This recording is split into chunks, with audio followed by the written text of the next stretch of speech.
Hi dear friends, welcome back to Easy Commerce Concepts by Aziza Fibinsha.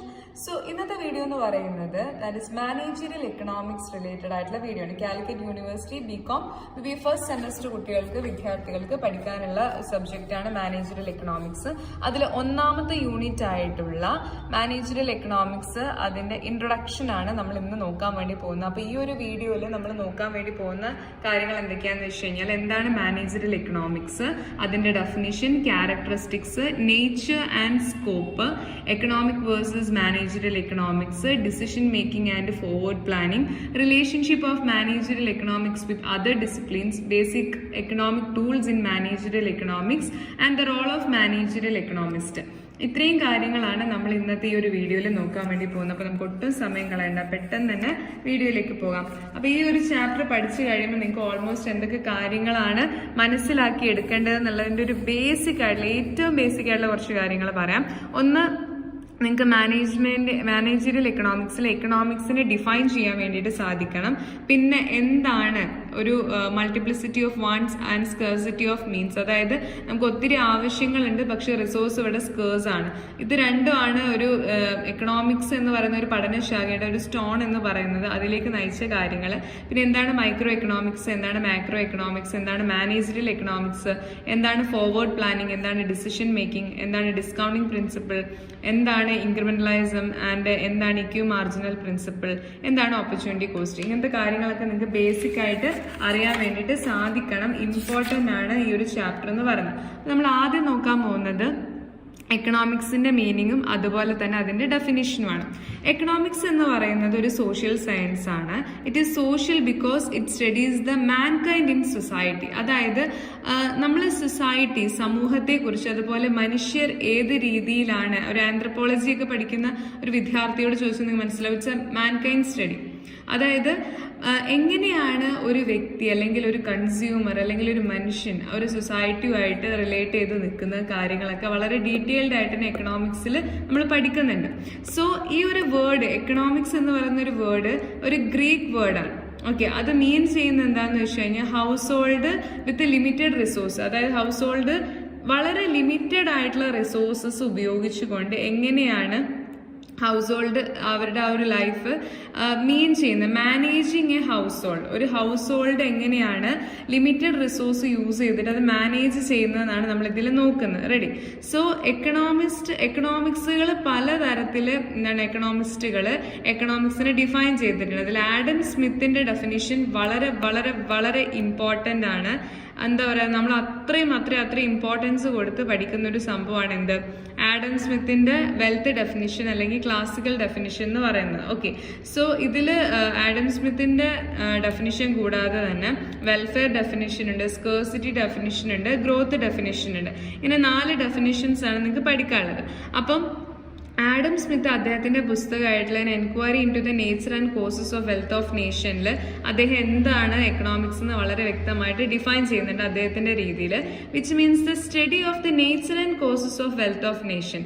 അതായത് ഒരു രാജ്യത്തിന്റെ വെൽത്തിന്റെ നേച്ചറും കോസസും ആണ് എന്ത്, ആ ഒരു സ്റ്റഡിയെ വിളിക്കുന്ന പേരാണ് എക്കണോമിക്സ് എന്ന് പറയുന്നത്. It's a study of nature and causes of national wealth. National വെൽത്തിന്റെ നേച്ചറും അതിന്റെ കോസസും ആണ് നമ്മൾ എക്കണോമിക്സ് എന്നതുകൊണ്ട് ഉദ്ദേശിക്കുന്നതെന്നാണ് അദ്ദേഹം പറയുന്നത്. And economics is a study of wealth, how it is produced and distributed. Economics എന്ന് പറയുന്നത് സമ്പത്തിനെ കുറിച്ചിട്ടുള്ള ഒരു സ്റ്റഡിയാണ്. എങ്ങനെയാണ് സമ്പത്ത് വെൽത്ത് ക്രിയേറ്റ് ചെയ്യുന്നത് അല്ലെങ്കിൽ പ്രൊഡ്യൂസ് ചെയ്യുന്നത്, ഏത് രീതിയിലാണ് ഡിസ്ട്രിബ്യൂട്ട് ചെയ്യുന്നതെന്നാണ് അദ്ദേഹം എക്കണോമിക്സ് റിലേറ്റഡ് ആയിട്ട് പറയുന്നത്. എക്കണോമിക്സിന്റെ ഫാദർ എന്നാണ് ആരറിയപ്പെടുന്നത്, ആഡം സ്മിത്ത് അറിയപ്പെടുന്നത്. ഈ ഒരു ഡെഫിനിഷനെ വെൽത്ത് ഡെഫിനിഷൻ എന്നും അറിയപ്പെടുന്നുണ്ട്. സോ ഇത്രയും കാര്യങ്ങൾ മനസ്സിലാക്കുക. Adam Smith consider as the father of economics. എക്കണോമിക്സിന്റെ ഫാദർ എന്ന് അദ്ദേഹം അറിയപ്പെടുന്നു. അത് മാത്രമല്ല, ഈ ഒരു ഡെഫിനിഷന് ഉദ്ദേശിക്കുന്നത് എങ്ങനെയാണ് ഒരു രാജ്യത്തിന്റെ വെൽത്ത് ക്രിയേറ്റ് ചെയ്യപ്പെടുന്നത് അല്ലെങ്കിൽ പ്രൊഡ്യൂസ് ചെയ്യപ്പെടുന്നത്, അത് ഡിസ്ട്രിബ്യൂട്ട് ചെയ്യപ്പെടുന്നതെന്നാണ്. അതുപോലെ തന്നെ ഈ ഡെഫിനിഷൻ കുറച്ചുകൂടെ പോപ്പുലർ ആയിട്ട് അറിയപ്പെടുന്നത് എങ്ങനെയാണെന്ന് വെച്ച് കഴിഞ്ഞാൽ that is called wealth definition എന്ന് അറിയപ്പെടുന്നുണ്ട്. അടുത്തത് നമ്മൾ പഠിക്കാൻ പോകുന്ന ഡെഫിനിഷൻ മാർഷൽസ്, ആൽഫ്രഡ് മാർഷൽസ് ഡെഫിനിഷനാണ്. ഇതിനെ വെൽഫെയർ ഡെഫിനിഷൻ എന്നും നിയോ ക്ലാസിക്കൽ ഡെഫിനിഷൻ എന്നും പറയുന്നുണ്ട്. ആഡം സ്മിത്തിന്റെ ഡെഫിനിഷനെ നമ്മൾ ക്ലാസിക്കൽ ഡെഫിനിഷൻ എന്നും വെൽത്ത് ഡെഫിനിഷൻ എന്നും പറഞ്ഞിരുന്നു. ആൽഫ്രഡ് മാർഷലിന്റെ ഡെഫിനിഷനെ വെൽഫെയർ ഡെഫിനിഷൻ എന്നും നിയോ ക്ലാസിക്കൽ ഡെഫിനിഷൻ എന്നാണ് പറയുന്നത്. And another definition was given by Alfred Marshall. എന്താ പറഞ്ഞിട്ടുള്ളത്? Marshall was a mathematician. അദ്ദേഹം ഒരു മാത്തമെറ്റീഷ്യൻ ആണ്, ഒരു ജിയോമെട്രീഷ്യൻ ആണ്. അദ്ദേഹം ഒരു ഗ്രേറ്റ് എക്കണോമിസ്റ്റ് ആയിട്ട് വന്നു. ആൻഡ് അദ്ദേഹത്തിന്റെ ബുക്കായിട്ടുള്ള പ്രിൻസിപ്പിൾസ് ഓഫ് എക്കണോമിക്സ് അത് 1890 പബ്ലിഷ് ചെയ്തത്. അതിൽ അദ്ദേഹം പറയുന്നുണ്ട് പൊളിറ്റിക്കൽ എക്കോണമി അല്ലെങ്കിൽ എക്കണോമിക്സ് എന്ന് പറയുന്നത് മാൻകൈൻഡിനെ കുറിച്ചുള്ള ഒരു സ്റ്റഡിയാണ് in the ordinary business life. അതായത് വളരെ ഓർഡിനറി ആയിട്ടുള്ള സാധാരണപരമായിട്ടുള്ള ഒരു ബിസിനസ് ലൈഫിൽ എങ്ങനെയാണ് മനുഷ്യൻ ബിഹേവ് ചെയ്യുന്നത് അതിന്റെ ഒരു സ്റ്റഡിയാണ് എന്ത് എക്കണോമിക്സ് എന്നാണ് ആൽഫ്രഡ് മാർഷൽ പറഞ്ഞിട്ടുള്ളത്. It is a study of mankind in the ordinary business of life and it examines that part of individual and social action which is most closely connected with the attainment and with the use of material റിക്വയർസേഷൻ of a wellbeing.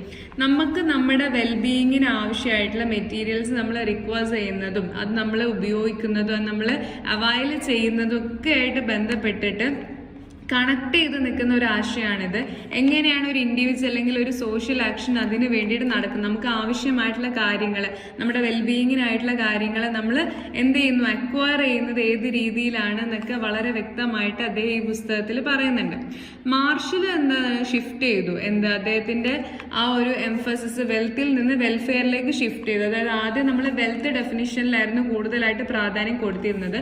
അത് അദ്ദേഹം എന്തിലേക്ക് shift ചെയ്തു, വെൽഫെയറിലേക്ക് shift ചെയ്തു. അദ്ദേഹത്തെ സംബന്ധിച്ചിടത്തോളം wealth എന്ന് പറയുന്നത് എല്ലാത്തിന്റെ ഒരു അവസാനമല്ല, പക്ഷേ അതൊരു മീൻസ് ടു എൻഡ് ആണ്. നമ്മുടെ ആവശ്യങ്ങളിലേക്ക് നമ്മളെ നയിക്കുന്ന ഒരു മീൻസ് ആണ്, ഒരു വഴിയാണ് എന്ത് വെൽത്ത് എന്നാണ് അദ്ദേഹം പറയുന്നത്. And N being human welfare, end എന്ന് പറയുന്നത് എന്താണ്, ഹ്യൂമൻ വെൽഫെയർ ആണ്. അതായത് മനുഷ്യന്റെ ക്ഷേമമാണ് ഏറ്റവും വലുതെന്നാണ് അദ്ദേഹം പറയുന്നത്. അദ്ദേഹത്തിനെ സംബന്ധിച്ചിടത്തോളം എക്കണോമിക്സ് എന്ന് പറയുന്നത് ബോത്ത് വെൽത്ത് ആൻഡ് മാൻ ആണ്. അതായത് മനുഷ്യനെയും വെൽത്തിനെയും ഒരുമിച്ച് പഠിക്കുന്ന ഒരു സംഭവമാണ് എക്കണോമിക്സ് എന്നാണ് മാർഷൽ പറയുന്നത്.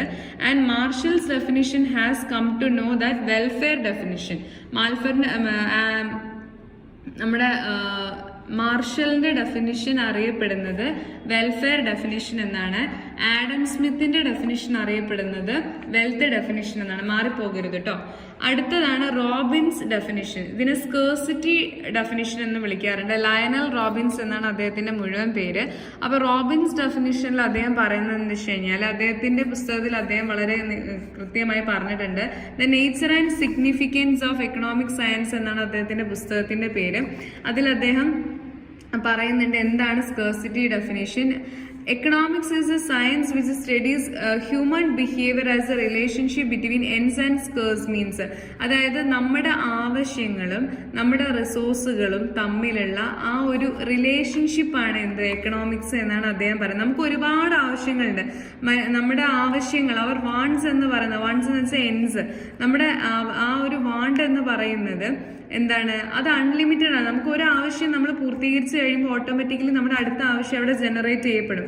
പക്ഷെ ഇതൊക്കെ പൂർത്തീകരിക്കാൻ ആവശ്യമുള്ള നമ്മുടെ മീൻസ്, നമ്മുടെ റിസോഴ്സസ് എന്ന് പറയുന്നത് എന്താണ്, വളരെ സ്കേഴ്സ് ആണ്, അത് ലിമിറ്റഡ് ആണ്. നമ്മുടെ ആവശ്യങ്ങൾ സാറ്റിസ്ഫൈ ചെയ്ത് കിട്ടാനുള്ള നമ്മുടെ മീൻസ് അല്ലെങ്കിൽ നമ്മുടെ റിസോഴ്സസ് എന്ന് പറയുന്നത് വളരെ സ്കേഴ്സ് ആണ്, വിരളമാണ്. So a man cannot satisfy all his wants with his limited source. ഒരിക്കലും അവന്റെ കയ്യിലുള്ള ലിമിറ്റഡ് റിസോഴ്സ് ഉപയോഗിച്ചുകൊണ്ട് അവന്റെ എല്ലാ ആവശ്യങ്ങളും അവൻക്ക് എന്ത് ചെയ്യാൻ പറ്റില്ല, സാറ്റിസ്ഫൈ ചെയ്യാൻ വേണ്ടിയിട്ട് സാധിക്കില്ല. So the resources are not only scarce but they have alternative use. അപ്പൊ റിസോഴ്സിന്റെ കേസ് എടുക്കുകയാണെങ്കിൽ അത് സ്കേഴ്സ് എന്ന് മാത്രമല്ല, അത് ഒന്നിൽ കൂടുതൽ കാര്യങ്ങൾക്ക് നമുക്ക് ഉപയോഗിക്കാനും വേണ്ടി പറ്റും എന്നുള്ളതാണ് അതിന്റെ വേറൊരു കാര്യം. അതുകൊണ്ട് തന്നെ the problem of choice arise ചെയ്യും. ഇത് വളരെ ഇമ്പോർട്ടന്റ് ആണ്. പ്രോബ്ലം ഓഫ് ചോയ്സ് എന്ന് പറഞ്ഞാൽ വളരെ ഇമ്പോർട്ടന്റ്. നമ്മൾ ഏത് തെരഞ്ഞെടുക്കും, നമ്മുടെ മുമ്പിൽ ഒരുപാട് ഓപ്ഷൻ ഉണ്ട്, അതിൽ ഏതാണ് നമ്മൾ ചൂസ് ചെയ്യേണ്ടത് എന്നുള്ളത് വളരെ ഇമ്പോർട്ടന്റ് ആയിട്ടുള്ള ഒരു കാര്യമാണ്. നമ്മൾ പ്രയോറിറ്റൈസ് ചെയ്യണം നമ്മുടെ ആവശ്യങ്ങളെ, മുൻഗണനാ ക്രമത്തിൽ നമുക്ക് അതിനെ പട്ടികപ്പെടുത്താൻ സാധിച്ചിട്ട് ഏറ്റവും അത്യാവശ്യമായിട്ടുള്ള കാര്യമായിരിക്കണം നമ്മൾ എന്ത് ചെയ്യേണ്ടത്, ചൂസ് ചെയ്യണത്. സോ എക്കണോമിക്സ് ആണ് നമ്മൾ ടീച്ച് ചെയ്യുന്നത് എന്ത്, how the limited resources are utilise to satisfy the unlimited ones. നമ്മുടെ അൺലിമിറ്റഡ് ആയിട്ടുള്ള ഒത്തിരി വൺസ് ഉണ്ട്, അതിനൊക്കെ സാറ്റിസ്ഫൈ ചെയ്യാൻ വേണ്ടിയിട്ട് എങ്ങനെയാണ് നമ്മുടെ ലിമിറ്റഡ് റിസോഴ്സിന് നമ്മൾ യൂട്ടിലൈസ് ചെയ്യുന്നത് അല്ലെങ്കിൽ ചെയ്യേണ്ടത് എന്ന് നമ്മളെ പഠിപ്പിക്കുന്ന ഒരു പഠനശാഖയാണ് എക്കണോമിക്സ് എന്ന് പറയുന്നത്. അതുകൊണ്ട് തന്നെ എക്കണോമിക്സ് എന്ന് പറഞ്ഞാൽ rightly describes as A science of choice. നമ്മൾ എങ്ങനെ ചൂസ് ചെയ്യുന്നു അതുമായി ബന്ധപ്പെട്ട ശാസ്ത്രം, നമ്മളുടെ തിരഞ്ഞെടുപ്പിന്റെ ശാസ്ത്രമാണ് എന്ത് എക്കണോമിക്സ് എന്നാണ് അതിൽ പറയുന്നത്. So it's clearly described as the science of choice. നമ്മുടെ മുമ്പിൽ ഒത്തിരി ഓപ്ഷൻസ് ഉണ്ട്, ഒത്തിരി ആവശ്യങ്ങൾ നമുക്ക് നേടിയെടുക്കാനുണ്ട്. അതിൽ ഏത് നമ്മൾ തിരഞ്ഞെടുക്കണം വിത്ത് ദ ലിമിറ്റഡ് റിസോഴ്സ്. വളരെ എന്താ പറയുക വിരളമായിട്ടുള്ള അല്ലെങ്കിൽ ദുർലഭമായിട്ടുള്ള നമ്മുടെ റിസോഴ്സ് ഉപയോഗിച്ചുകൊണ്ട് എങ്ങനെയാണ് നമ്മൾ നമ്മുടെ ആവശ്യങ്ങൾ നിറവേറ്റുക, ആ ഒരു സയൻസ് ഓഫ് ചോയ്സ് ആണ് അവിടെ നമ്മൾ എന്ത് ചെയ്യുന്നത് എക്കണോമിക്സ് ആയിട്ട് പറയുന്നത്.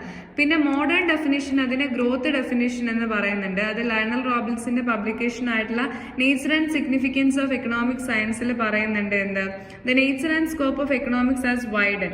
അതായത് എക്കണോമിക്സിന്റെ നേച്ചറും സ്കോപ്പ് എന്ന് പറയുന്നത് വളരെ വൈഡൻ ആണ്, വളരെ എന്താ പറയാ വിശാലമായിട്ട് കിടക്കുന്ന ഒരു കോൺസെപ്റ്റ് ആണ്. സോ അതിൽ the credit of bringing about revolution in economics thinking about lord James Keynes. James കെയ്ൻസിന്റെ എന്താ പറയുക കെനീഷ്യൻ റെവല്യൂഷൻ ഒക്കെ നിങ്ങൾ +2 മാക്രോ എക്കണോമിക്സ് പഠിച്ച കുട്ടികളാണെങ്കിൽ വളരെ നല്ല രീതിയിൽ പഠിച്ചിട്ടുണ്ടാവും. അദ്ദേഹമാണ് മാക്രോ എക്കണോമിക്സ് എന്ന് പറഞ്ഞിട്ടുള്ള ഒരു പഠനശാഖയ്ക്ക് തന്നെ തുടക്കം കുറിച്ചിട്ടുള്ള വ്യക്തി. ഗ്രേറ്റ് ഡിപ്രഷൻ സമയത്തൊക്കെ ആണ് ആ ഒരു ഐഡിയ ഒക്കെ പുറത്തോട്ട് വന്നിട്ടുള്ളത്. And the study of the administration of the scarce resource and determination of income and employment. അതായത് എങ്ങനെയാണ് നമ്മൾ സ്കേഴ്സ് റിസോഴ്സിന്റെ ആ ഒരു അഡ്മിനിസ്ട്രേഷൻ അതിനെ കുറിച്ചിട്ടുള്ള എങ്ങനെയാണ് പഠിക്കുക, അതുപോലെ എങ്ങനെയാണ് നാഷണൽ ഇൻകം അതുപോലെ തന്നെ എംപ്ലോയ്മെന്റ് ഒക്കെ ഡിറ്റർമൈൻ ചെയ്യുന്നതൊക്കെ അദ്ദേഹം വളരെ നന്നായിട്ട് തന്നെ പറയുന്നുണ്ട്. ആൻഡ് പ്രൊഫസർ സാമുവൽ സൺ ആണ് ഗ്രോത്ത് ആസ്പെക്റ്റിൽ നമുക്കൊരു ഡെഫിനിഷൻ തന്നിട്ടുള്ളത്.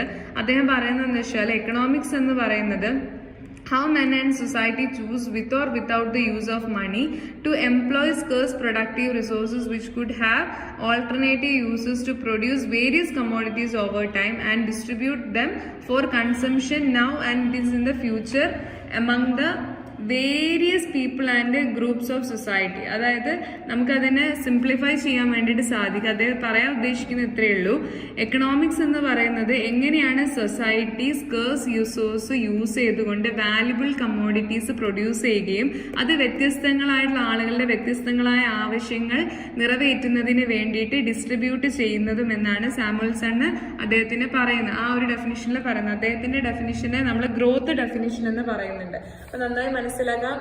ആഡം സ്മിത്തിന്റെ ഡെഫിനിഷന് വെൽത്ത് ഡെഫിനിഷൻ എന്നും ആൽഫ്രഡ് മാർഷലിന്റെ ഡെഫിനിഷന് വെൽഫെയർ ഡെഫിനിഷൻ എന്നും റോബിൻസിന്റെ ഡെഫിനിഷന് സ്കേഴ്സിറ്റി ഡെഫിനിഷൻ എന്നും അതുപോലെ ലയണൽ റോബിൻസിന്റെ ഡെഫിനിഷന് ഗ്രോത്ത് ഡെഫിനിഷൻ എന്നും വിളിക്കുന്നുണ്ട്. നല്ല രീതിയിൽ തന്നെ ആ ഡെഫിനിഷൻസ് ഒക്കെ പഠിക്കുക. പിന്നെ എക്കണോമിക്സിന്റെ ബ്രാഞ്ച് എന്ന് പറയുമ്പോൾ 2 ബ്രാഞ്ചാണ് മെയിൻ ആയിട്ട് വരുന്നത്, മൈക്രോ എക്കണോമിക്സും മാക്രോ എക്കണോമിക്സും. വളരെ വളരെ വളരെ ഇമ്പോർട്ടന്റ് ആയിട്ടുള്ള ഒരു ഏരിയ ആണ് മൈക്രോ എക്കണോമിക്സും മാക്രോ എക്കണോമിക്സും തമ്മിലുള്ള ഡിഫറൻസ്. അതിന്റെ മീനിങ് ഒക്കെ വളരെ ഇമ്പോർട്ടന്റ് ആണ്, പരീക്ഷയ്ക്ക് ചോദിക്കുന്ന ഒരു ക്വസ്റ്റ്യൻ ആണ് കേട്ടോ. അതായത് ആദ്യം നമുക്ക് മൈക്രോനെ കുറിച്ച് സംസാരിക്കാം, അതിനുശേഷം മാക്രോയിലോട്ട് വരാം. ഒരു എക്കോണമിയിലെ ഇൻഡിവിജ്വൽ യൂണിറ്റ്സിനെ കുറിച്ച് പഠിക്കുന്ന സിംഗിൾ യൂണിറ്റ്സിനെ കുറിച്ച് പഠിക്കുന്ന ഒരു പഠനശാഖയാണ് മൈക്രോ എക്കണോമിക്സ് എന്ന് പറയുന്നത്. ആ ഒരു വേർഡ് വന്നിട്ടുള്ളത് ഒരു ഗ്രീക്ക് വേർഡിൽ നിന്നാണ്, മൈക്രോസ് എന്നുള്ള ഒരു വേർഡിൽ നിന്നാണ് മൈക്രോ എക്കണോമിക്സ് വന്നിട്ടുള്ളത്. മൈക്രോ എന്ന് വെച്ച് കഴിഞ്ഞാൽ സ്മോൾ എന്നാണ് അർത്ഥം, നമ്മൾ മൈക്രോസ്കോപ്പ് എന്നൊക്കെ പറയാറില്ല. സോ മൈക്രോ എക്കണോമിക്സ് എന്ന് പറയുന്നത് സിംപ്ലി അതൊരു microscopic study of the economy. നമ്മുടെ സമ്പദ് വ്യവസ്ഥയെ വളരെ എന്താ പറയുക മൈക്രോസ്കോപ്പിക് ആയിട്ട് ഏറ്റവും സ്മോൾ ആയിട്ട് അത്രയും നമ്മൾ എന്ത് ചെയ്യാണ് സൂക്ഷ്മതയോട് കൂടിയിട്ട് നോക്കിയാണ്. അതിനെ സൂക്ഷ്മ സാമ്പത്തിക ശാസ്ത്രം എന്നാണ് മൈക്രോ എക്കണോമിക്സിന്റെ മലയാളം. ഇതിനെ നമുക്ക് ഇങ്ങനെ പറയാം, looking at the economy through A microscope. ഒരു മൈക്രോസ്കോപ്പിലൂടെ നമ്മൾ നമ്മുടെ എക്കോണമീനെ നോക്കി കാണുന്ന പോലെയാണ് മൈക്രോ എക്കണോമിക്സിന്റെ പഠനം എന്ന് പറയുന്നത്. അത് ഇൻഡിവിജ്വലിന്റെയും അല്ലെങ്കിൽ ഒരു ഫേമിന്റെയും അല്ലെങ്കിൽ ഒരു കൺസ്യൂമറിന്റെയും പ്രശ്നങ്ങളാണ് അവിടെ അഡ്രസ് ചെയ്യപ്പെടുന്നതും പരിഹരിക്കപ്പെടുന്നതും. So it is analysis of the individual behavior in microeconomics. A small part or a component of the whole economy is analyzed. അതായത് മൊത്തമുള്ള ഒരു എക്കോണമിന്റെ ഒരു ചെറിയ പാർട്ടിനെ മാത്രമാണ് മൈക്രോ എക്കണോമിക്സിൽ എടുത്ത് പഠിക്കുന്നത്. അതുകൊണ്ട് തന്നെ മൈക്രോ എക്കണോമിക്സിൽ ഡിസിഷൻ മേക്കിങ്ങിനെ നമുക്ക് ഈ സിംഗിൾ എക്കണോമിക് യൂണിറ്റുമായിട്ട് കണക്ട് ചെയ്ത് പറയാം. ഒന്നെങ്കിൽ ഒരു പ്രൊഡ്യൂസർ അല്ലെങ്കിൽ ഒരു കൺസ്യൂമർ ആ ഒരു രീതിയിലാണ് നമ്മൾ അവിടെ പഠനങ്ങൾ നടത്തുന്നത്. സിംഗിൾ യൂണിറ്റ് ആണ്. അതുകൊണ്ട് തന്നെ ഇതിനെ വിളിക്കുന്ന പേരാണ് പ്രൈസ് തിയറി അല്ലെങ്കിൽ തിയറി ഓഫ് ദ ഫേം എന്ന് മൈക്രോ എക്കണോമിക്സ് അറിയപ്പെടുന്നത്. പ്രൈസ് തിയറി അല്ലെങ്കിൽ തിയറി ഓഫ് ദ ഫേം. ഇനി നമ്മൾ മാക്രോ എക്കണോമിക്സിലേക്ക് പോവുകയാണെങ്കിൽ അതൊരു ഒരു പക്ഷി ലോകത്തെ നോക്കി കാണുന്ന പോലെ അത്രയും വിശാലമായിട്ടാണ് ഈ ഒരു പഠനശാഖയിൽ നമ്മളെ എക്കോണമിനെ നോക്കി കാണുന്നത്. The word macro derived from the Greek word macros. അതിന്റെ അർത്ഥം ലാർജ് എന്നാണ്. ഇപ്പൊ ഒരു കെട്ടിടത്തിന്റെ മുകളിൽ നിന്ന് അല്ലെങ്കിൽ ആകാശത്ത് നിന്ന് ഒരു പക്ഷി എങ്ങനെയാണ് ആ ഒരു മൊത്തം സിറ്റിയെ നോക്കി കാണുന്നത്, ആ ഒരു കംപ്ലീറ്റ് പിക്ചർ തന്നെ നമുക്ക് കിട്ടും ആ ഒരു ഏരിയനെ കുറിച്ചിട്ടുള്ള. ആ ഒരു രീതിയിലുള്ള ഒരു പഠനം അല്ലെങ്കിൽ ആ ഒരു രീതിയിലുള്ള ഒരു വീക്ഷണകോണിലൂടെയാണ് ഇവിടെ പഠനങ്ങൾ നടത്തുന്നത്. ഇത് എക്കോണമീനെ ആസ് എ ഹോൾ ആയിട്ടാണ് കാണുന്നത്. മൊത്തം എത്രയുണ്ടോ അത്രയും ഒരു ഏരിയനെ കുറിച്ചുള്ള നമുക്കൊരു ഡീറ്റെയിൽഡ് ആയിട്ടുള്ള ഒരു ധാരണ കിട്ടും. സോ മാക്രോ എക്കണോമിക്സിലെ national income, gross national output, aggregate demand, aggregate supply, general price level, അങ്ങനെയുള്ള അഗ്രിഗേറ്റ് അല്ലെങ്കിൽ ടോട്ടാലിറ്റി അല്ലെങ്കിൽ സമ്മേഷൻ, ആകെ തുകയെ കുറിച്ചിട്ടാണ് അവിടെ പഠനങ്ങൾ നടക്കുന്നത്. മൊത്തം ഫേമിന്റെ പ്രോഫിറ്റ്, മൊത്തം ഫേമിന്റെ പ്രൊഡക്ഷൻ, മൊത്തം ഫേമിന്റെ അങ്ങനെ എത്ര ഫേംസ് ഉണ്ട് അത്രയും ഫേംസിന്റെ ആണ് അവിടെ വരുന്നത്. Okay, so in the words of Gardner Ackley, macroeconomics studies the character of forest independently of the trees which is composite. അതായത് ഒരു കാടിനെ കുറിച്ചുള്ള ഒരു പഠനം പോലെ, ഒരുപാട് മരങ്ങളുള്ള ഒരു കാടിനെ കുറിച്ചുള്ള ഒരു പഠനം പോലെയാണ് മാക്രോ എക്കണോമിക്സ് എന്നാണ് എന്ത് പറയുന്നത്, ഗാർഡനർ പറയുന്നത്. അപ്പൊ മാക്രോ എക്കണോമിക്സ് എന്ന് പറയുന്നത് ഒരു എക്കോണമിനെ എൻറ്റയർ ആയിട്ട് പഠിക്കുന്നതിന് തുല്യമാണ്. സോ മാക്രോ എക്കണോമിക്സിനെ നമ്മൾ തിയറി ഓഫ് ഇൻകം അല്ലെങ്കിൽ തിയറി ഓഫ് എംപ്ലോയ്മെന്റ് എന്ന് വിളിക്കാറുണ്ട്. മൈക്രോ എക്കണോമിക്സിന് എന്തായിരുന്നു വിളിച്ചത്, പ്രൈസ് തിയറി അല്ലെങ്കിൽ തിയറി ഓഫ് ഫേം എന്നായിരുന്നു വിളിച്ചത്. അപ്പൊ ഇതൊക്കെ നിങ്ങൾക്ക് ഡിഫറൻസ് എഴുതാൻ വേണ്ടി ഹെൽപ്പ് ചെയ്യും. ഈ ഒരു ക്വസ്റ്റ്യൻ മസ്റ്റ് ആയിട്ട് പഠിക്കുക. മൈക്രോ എക്കണോമിക്സ് എന്ന് പറയുമ്പോൾ ഇൻഡിവിജ്വൽ യൂണിറ്റ്സിനെ കുറിച്ച് പഠിക്കുമ്പോൾ മാക്രോ എക്കണോമിക്സ് അഗ്രിഗേറ്റ് എക്കോണമിയെ കുറിച്ചിട്ടാണ് പഠിക്കുന്നത്. മൈക്രോ എക്കണോമിക്സിൽ പ്രൈസും അതേപോലെ ഇൻഡിവിജ്വൽ മാർക്കറ്റ് ഔട്ട്പുട്ട് ആണ് ഡിറ്റർമൈൻ ചെയ്യുന്നതെങ്കിൽ മാക്രോ എക്കണോമിക്സിൽ ജനറൽ പ്രൈസ് ലെവലും നാഷണൽ ഔട്ട്പുട്ടും ആണ് നോക്കുന്നത്. ഇവിടെ ഇൻഡിവിജ്വൽ ഔട്ട്പുട്ട് ആണെങ്കിൽ ഇവിടെ നാഷണൽ ഔട്ട്പുട്ട് ആണ്, ഇവിടെ ഇൻഡിവിജ്വൽ പ്രൈസ് ആണെങ്കിൽ ഇവിടെ ജനറൽ പ്രൈസ് ആണ് നോക്കുന്നത്. ആ ഒരു ഡിഫറൻസ് മനസ്സിലാക്കാം. പിന്നെ മൈക്രോ എക്കണോമിക്സ് എന്ന് പറയുന്നത് ഇൻഡിവിജ്വൽ കൺസ്യൂമറിനെ അതേപോലെ ഇൻഡിവിജ്വൽ ഫേം, ഇൻഡസ്ട്രി അങ്ങനെയുള്ള ഒരു എന്താ പറയുക ഇൻഡിവിജ്വൽ ആയിട്ടുള്ള ഒരു പഠനമാണ് നടത്തുന്നത്. ഒരു ഒപ്റ്റിമം സിറ്റുവേഷൻ ഉണ്ടാക്കിയെടുക്കാൻ വേണ്ടിയിട്ട് ഹെൽപ്പ് ചെയ്യാണ്. എന്നാൽ ഇവിടെ it helps entire economy to എന്താ പറയുക അച്ചീവ് ദ ഒപ്റ്റിമം സിറ്റുവേഷൻ. ഇവിടെ മൊത്തം എക്കോണമീനെ ഒപ്റ്റിമം റിസൾട്ട് അല്ലെങ്കിൽ ഒരു ഒപ്റ്റിമൈസേഷൻ അച്ചീവ് ചെയ്യാൻ വേണ്ടി ഹെൽപ്പ് ചെയ്യാണ്. ഇവിടെ ഇൻഡിവിജ്വൽ കൺസ്യൂമറിനെയും ഫേമിനെയും ഇൻഡസ്ട്രീനെയാണ് അതിനു വേണ്ടി ഹെൽപ്പ് ചെയ്യുന്നത്. ഇവിടെ കൂടുതലും മൈക്രോ എക്കണോമിക്സിൽ കൂടുതലും ഫോക്കസ് ചെയ്യുന്നത് പ്രൈസിലാണ്. ഇവിടെ കൂടുതലും മാക്രോ എക്കണോമിക്സിൽ കൂടുതലും ഫോക്കസ് ചെയ്യുന്നത് ഇൻകത്തിലാണ്. പിന്നെ micro economics is not important in policy formulation at national or international level. ദേശീയ തലത്തിലും അന്തർദേശീയ തലത്തിലൊന്നും പ്രൈസ് ഫോർമുലേഷന് വേണ്ടിയിട്ടൊന്നും മൈക്രോ എക്കണോമിക്സ് അത്ര ഇമ്പോർട്ടൻ്റ് അല്ല. എന്നാൽ മാക്രോ എക്കണോമിക്സ് ജനറൽ ലെവലിൽ അല്ലെങ്കിൽ നാഷണൽ ലെവലിൽ അല്ലെങ്കിൽ ഇന്റർനാഷണൽ ലെവലിൽ പ്രൈസ് പോളിസി അല്ലെങ്കിൽ പോളിസി ഫോർമുലേഷനൊക്കെ ഒത്തിരി ഹെൽപ്ഫുൾ ആണ്. പിന്നെ micro economics aims at efficient allocation of and use of resources. Micro economics വളരെ കാര്യക്ഷമമായ രീതിയിൽ എങ്ങനെയാണ് റിസോഴ്സസ് അലോക്കേറ്റ് ചെയ്യാനും അത് യൂസ് ചെയ്യാനും കാണിച്ചു തരുന്നുണ്ട്, അത് എയിം ചെയ്യുന്നുണ്ട്.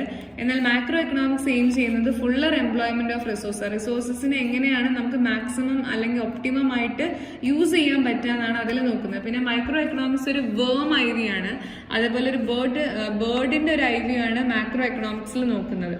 അപ്പൊ ഈ രീതിയിൽ നിങ്ങൾക്ക് അതിന്റെ ഡിഫറൻസ് കാര്യങ്ങളൊക്കെ എഴുതാവുന്നതാണ്, വളരെ ഇമ്പോർട്ടന്റ് ആണ്. അടുത്ത നമ്മൾ നോക്കാൻ പോകുന്നത് മാനേജറിയൽ എക്കണോമിക്സ് എന്താണെന്നാണ് നോക്കുന്നത്. സോ മാനേജറിയൽ എക്കണോമിക്സ് എന്താണെന്ന് ജോയൽ ഡീൻ പറയുന്നുണ്ട്. He is considered to be the father of managerial economics. വളരെ ഇമ്പോർട്ടന്റ് ആണ്. എക്കണോമിക്സിന്റെ പിതാവ് എന്ന് നമ്മൾ ആഡം സ്മിത്തിന് പറഞ്ഞിട്ടുണ്ടായിരുന്നു. എന്നാൽ ഫാദർ ഓഫ് മാനേജറിയൽ എക്കണോമിക്സ് എന്ന് അറിയപ്പെടുന്ന ജോയൽ ഡീൻ ആണ്. 1 മാർക്കിനൊക്കെ ചോദിക്കാൻ സാധ്യതയുള്ള ഒരു ക്വസ്റ്റ്യൻ ആണ്. 1 മാർക്കിന് ചോദിച്ചിട്ടില്ലെങ്കിലും നിങ്ങൾക്ക് ഏതെങ്കിലും രീതിയിൽ ഇതൊക്കെ യൂസ് ചെയ്യാം. Joel Dean as consider as the managerial എക്കണോമിക്സിന്റെ പിതാവ് എന്നാണ് അദ്ദേഹം അറിയപ്പെടുന്നത്. And managerial economics is the use of economic analysis in the formulation of business policy. Simple ആയിട്ട് എന്താ മാനേജറിയൽ എക്കണോമിക്സ് എന്ന് വെച്ച് കഴിഞ്ഞാൽ ബിസിനസ് പോളിസി ഫോർമുലേഷന് വേണ്ടിയിട്ട് അതിൽ എക്കണോമിക്സിനെ നമ്മൾ യൂസ് ചെയ്യാം. Okay, it is A use of economic analysis. Economic analysis നമ്മൾ എന്തിനു വേണ്ടി യൂസ് ചെയ്യുന്നു? ബിസിനസിന്റെ പോളിസി ഫോർമുലേഷന് വേണ്ടിയിട്ട് എക്കണോമിക് അനാലിസിസ് യൂസ് ചെയ്യുന്നതിനെ വിളിക്കുന്ന പേരാണ് മാനേജറിയൽ എക്കണോമിക്സ്. അല്ലെങ്കിൽ ഇങ്ങനെ പറയാം, it is application of managerial economic, it is application of economic analysis in the decision making process അല്ലെങ്കിൽ policy formulation process of a business. ഒരു ബിസിനസിന്റെ പോളിസി ഫോർമുലേറ്റ് ചെയ്യാൻ വേണ്ടി ആ ബിസിനസ്സിൽ നമ്മൾ എക്കണോമിക് അനാലിസിസ് അല്ലെങ്കിൽ എക്കണോമിക്സിന്റെ ടെക്നിക്കുകൾ യൂസ് ചെയ്യുന്നുണ്ടെങ്കിൽ അതിനെ നമുക്ക് മാനേജീരിയൽ എക്കണോമിക്സ് എന്ന് വിളിക്കാം. മാനേജ്മെന്റിൽ എക്കണോമിക്സ് യൂസ് ചെയ്യുന്നതിനെയാണ് എന്ത് വിളിക്കുന്നത്? മാനേജീരിയൽ എക്കണോമിക്സ് എന്ന് വിളിക്കുന്നത്. അപ്പൊ മാനേജീരിയൽ എക്കണോമിക്സിന്റെ ഫീച്ചേഴ്സ് ആണ് അടുത്ത് നമ്മൾ നോക്കുന്നത്, ഇമ്പോർട്ടന്റ് ആണ്. അപ്പൊ അതിൽ എന്തൊക്കെ വരും? എക്കണോമിക്സിന്റെ ഫീച്ചേഴ്സ് ഒക്കെ അതിലും വരും. അതായത് micro economics, normative science, pragmatic, prescriptive, use of macro economics, uses theory of management oriented, multidisciplinary, art and science. അതായത് എക്കണോമിക്സിന്റെ മാനേജ്മെന്റിന്റെ ഫീച്ചേഴ്സ് കണക്ട് ചെയ്തിട്ടാണ് ഇതിൽ വരുന്നത്. ഓക്കെ, അതായത് മൈക്രോ എക്കണോമിക്സ് എന്ന് പറയുന്ന സമയത്ത് managerial economics micro economic in character ആണ്. This is because it studies the problem of a particular business unit. നമ്മൾ മൈക്രോ എക്കണോമിക്സിൽ പറഞ്ഞിട്ടുണ്ടായിരുന്നു എന്ത്? അവിടെ നമ്മൾ പറഞ്ഞിട്ടുണ്ട് it helps in individual consumer firm എന്ന് പറഞ്ഞിട്ടുണ്ടായിരുന്നു. അപ്പോൾ ഒരു ബിസിനസ്സിൽ നമ്മൾ എക്കണോമിക്സ് യൂസ് ചെയ്യുന്നത് ആ ഒരു ഫേമിന്റെ പ്രശ്നങ്ങൾ അഡ്രസ് ചെയ്യാനും അത് സോൾവ് ചെയ്യാനും വേണ്ടിയിട്ട്. അപ്പോൾ അതിൽ നമ്മൾ മൈക്രോ എക്കണോമിക് ആണ് ഇവിടെ യൂസ് ചെയ്യുന്നത്. നോർമാറ്റീവ് സയൻസ് എന്ന് വെച്ച് കഴിഞ്ഞാൽ മാനേജറിയൽ എക്കണോമിക്സ് നോർമാറ്റീവ് ആണ്. അതായത് പോസിറ്റീവ് എക്കണോമിക്സും ഉണ്ട്, നോർമാറ്റീവ് എക്കണോമിക്സ് ഉണ്ട്. ഇവിടെ എന്താ ഉദ്ദേശിക്കുന്നത് വെച്ചാൽ it seeks what is good and what is bad. എന്താണ് ശരിയെന്നും എന്താണ് തെറ്റെന്നും ഇതിൽ വളരെ കൃത്യമായി കാണിച്ചു തരും. It is concern with the management should do under particular circumstances. ഒരു പ്രത്യേക സിറ്റുവേഷനിൽ മാനേജ്മെന്റ് എന്ത് സ്റ്റാൻഡാണ് ആ ഒരു സമയത്ത് സ്വീകരിക്കേണ്ടതെന്ന് വളരെ കൃത്യമായി ഇത് നമുക്ക് കാണിച്ചു തരും. And it determines the goal of the enterprise. ഒരു ബിസിനസ് യൂണിറ്റിന്റെ ആത്യന്തികമായ ലക്ഷ്യം എന്താണെന്ന് ഡിറ്റർമൈൻ ചെയ്യാൻ ഹെൽപ്പ് ചെയ്യുന്നുണ്ട്. Then it develops the ways to achieve these goals. ഇപ്പൊ നമ്മള് സെറ്റ് ചെയ്ത് വെച്ച ഈ ഗോൾസ് ഏതൊക്കെ രീതിയിൽ നമുക്ക് അച്ചീവ് ചെയ്യാൻ സാധിക്കും എന്നുള്ളതിന്റെ വഴികളും കൂടി ഇതിൽ കാണിച്ചു തരുന്നുണ്ട്. അതാണ് നോർമാറ്റീവ് സയൻസ് എന്ന് പറയുന്നത്. It is what ought to be, എന്ത് ചെയ്യണം എന്ന് കൂടി അതിൽ പറയുന്നുണ്ട്. പിന്നെ പ്രാഗ്മാറ്റിക് എന്ന് വെച്ച് കഴിഞ്ഞാൽ മാനേജറിയൽ എക്കണോമിക്സ് പ്രാഗ്മാറ്റിക് ആണ്. അവിടെ കുറച്ചുകൂടി നമ്മൾ കോൺസെൻട്രേറ്റ് ചെയ്യുന്നത് making economic theory more application oriented. ചുമ്മാ തിയറി ആയിട്ട് ഇങ്ങനെ പറഞ്ഞു പോകാതെ ഈ തിയറി നമുക്ക് എന്ത് ചെയ്യാൻ സാധിക്കണം? ആക്ഷൻ ഓറിയന്റഡ് ആയിട്ട് ബിസിനസിന്റെ പ്രശ്നങ്ങളെ പ്രോപ്പറായി അഡ്രസ് ചെയ്ത് അതിനെ നമുക്ക് എന്ത് ചെയ്യാൻ സാധിക്കണം? സോൾവ് ചെയ്യാൻ പറ്റണം. ഒരു ബിസിനസിന്റെ ഡേ ടു ഡേ ഫങ്ഷൻസിൽ ഒത്തിരി പ്രോബ്ലംസ് വരും. ആ പ്രശ്നങ്ങളെ കൃത്യമായി അഡ്രസ് ചെയ്ത് അത് സോൾവ് ചെയ്യാൻ സാധിക്കുന്ന ഒരു അപ്ലിക്കേഷൻ ഓറിയന്റഡ് ആയിട്ടുള്ള ഒരു ആക്ഷൻ ഓറിയന്റഡ് ആയിട്ടുള്ള ഒരു കാര്യമാണ് എന്ത്? മാനേജറിയൽ എക്കണോമിക്സ് എന്ന് പറയുന്നത്. ചുമ്മാ തിയറി ആയിട്ട് പറയല്ല, അതൊരു ആക്ഷൻ ഓറിയന്റഡ് ആയിട്ടുള്ള ഒരു കാര്യമാണ്. പിന്നെ പ്രിസ്ക്രിപ്റ്റീവ് എന്ന് വെച്ച് കഴിഞ്ഞാൽ ഡിസ്ക്രൈബ് ചെയ്ത് വെച്ചിരിക്കുകയല്ല, പ്രിസ്ക്രൈബ് ചെയ്ത് വെച്ചിരിക്കുകയാണ്. എന്ത് ചെയ്യണം എന്നുള്ളതിന്റെ പ്രത്യേകമായിട്ടുള്ള ഓരോ പ്രശ്നങ്ങൾ, ഓരോ ബിസിനസ് പ്രോബ്ലത്തിനും കൃത്യമായ സൊല്യൂഷൻസ് എന്ത് ചെയ്തിട്ടുണ്ട്? മാനേജറിയൽ എക്കണോമിക്സിൽ പ്രിസ്ക്രൈബ് ചെയ്തിട്ടുണ്ട്. ഇപ്പൊ ഡോക്ടേഴ്സിന്റെ ഒക്കെ അടുത്ത് പോയി കഴിഞ്ഞാൽ അവർ നമുക്ക് മെഡിസിൻസ് പ്രിസ്ക്രൈബ് ചെയ്ത് തരിക ചെയ്യും, ചുമ്മാ ഡിസ്ക്രൈബ് ചെയ്ത് തരല്ല. അപ്പൊ അത് ഡിസ്ക്രിപ്റ്റീവ് നേച്ചർ അല്ല, അതൊരു പ്രിസ്ക്രിപ്റ്റീവ് നേച്ചറാണ്. അത് നമ്മൾ യൂസ് ചെയ്ത് കഴിഞ്ഞാൽ നമുക്ക് എന്ത് ചെയ്യാൻ പറ്റും? നമ്മുടെ ബിസിനസിന്റെ പ്രശ്നങ്ങൾക്ക് സൊല്യൂഷൻ ഉണ്ടാക്കാൻ പറ്റും. പിന്നെ ഇതിൽ മാക്രോ എക്കണോമിക്സ് യൂസ് ചെയ്യുന്നുണ്ട്, തിയറി ഓഫ് ഫോം യൂസ് ചെയ്യുന്നുണ്ട്, മൾട്ടി ഡിസിപ്ലിനറി, അതായത് ഒരൊറ്റ സബ്ജക്റ്റ് അല്ല എന്ത് നമ്മുടെ എക്കണോമിക്സ് എന്ന് പറയുന്നത്. അതിൽ അക്കൗണ്ടിങ് വരുന്നുണ്ട്, ഫിനാൻസ് വരുന്നുണ്ട്, സ്റ്റാറ്റിസ്റ്റിക്സ് വരുന്നുണ്ട്, മാത്തമെറ്റിക്സ് വരുന്നുണ്ട്. ഇവിടെയൊക്കെ നമുക്ക് എന്ത് യൂസ് ചെയ്യാം? മാനേജറിയൽ എക്കണോമിക്സ് യൂസ് ചെയ്യാൻ വേണ്ടിയിട്ട് സാധിക്കും. പിന്നെ ഇതൊരു ആർട്ടും സയൻസും ആണ്. നമ്മൾ +1 ആൻഡ് +2 നിങ്ങൾ കൊമേഴ്സ് എടുത്ത കുട്ടികളാണെങ്കിൽ +1 വളരെ ഡീറ്റെയിൽ ആയിട്ട് പഠിച്ചിട്ടുണ്ടാവും എന്താണ് management as an art and science എന്ന് പറയുന്നത്. മാനേജറിയൽ എക്കണോമിക്സും എന്താണ്? ആർട്ട് ആൻഡ് സയൻസ് ആണ്.